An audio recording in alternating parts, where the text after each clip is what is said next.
السلام علیکم۔ 100 happy days challenge میں خوش آمدید۔ آج کی ہماری خوشی کی کنجی ہے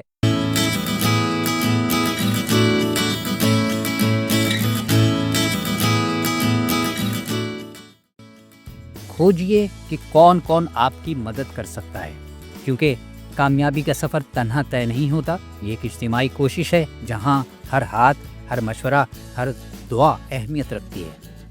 ہم اکثر یہ سمجھتے ہیں کہ خود کفالت کا مطلب ہے ہر کام اکیلے کرنا، مگر حقیقت یہ ہے کہ مدد مانگنا کمزوری نہیں بلکہ دانائی ہے۔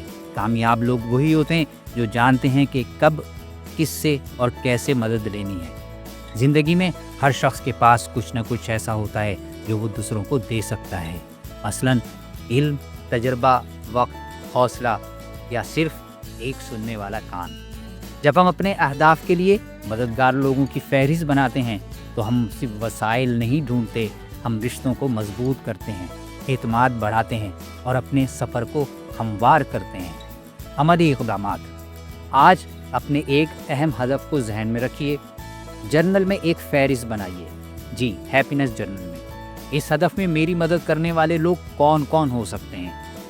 مثلاً کوئی دوست جو آپ کو حوصلہ دے، کوئی استاد یا مینٹور جو رہنمائی کرے، کوئی ساتھی جو ساتھ کام کرے، کوئی فیملی ممبر جو وقت یا تعاون یا مشورہ دے۔ ہر نام کے ساتھ لکھیے، یہ شخص میری کس طریقے سے مدد کر سکتا ہے۔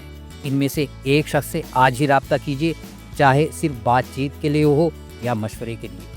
آخر میں ایک جملہ لکھیے، میں تنہا نہیں ہوں، میرے ساتھ لوگ ہیں جو میرا بھلا چاہتے ہیں۔ سوچئے ذرا ہٹ کے۔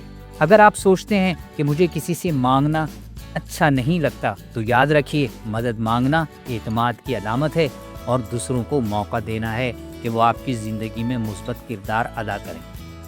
Community call to action. آج نیچے کمنٹ میں ایک جملہ لکھیے کہ میرے فلاں ہدف میں فلاں نے میری مدد کی یا وہ میری مدد کر سکتا ہے اور اس کے لیے شکر گزار ہوں۔ #100 ہیپی ڈیز استعمال کیجیے اور مائنڈفل پاکستان کو ٹیگ کیجیے تاکہ یہ سپورٹ ایٹیٹیوڈ آپ کے حلقہ احباب میں بھی پھیلے۔ آخری بات، جب ہم جانتے ہیں کہ کون ہماری مدد کر سکتا ہے تو ہم صرف مضبوط نہیں ہوتے، ہم زیادہ مربوط، زیادہ پر امید اور زیادہ با اختیار ہو جاتے ہیں۔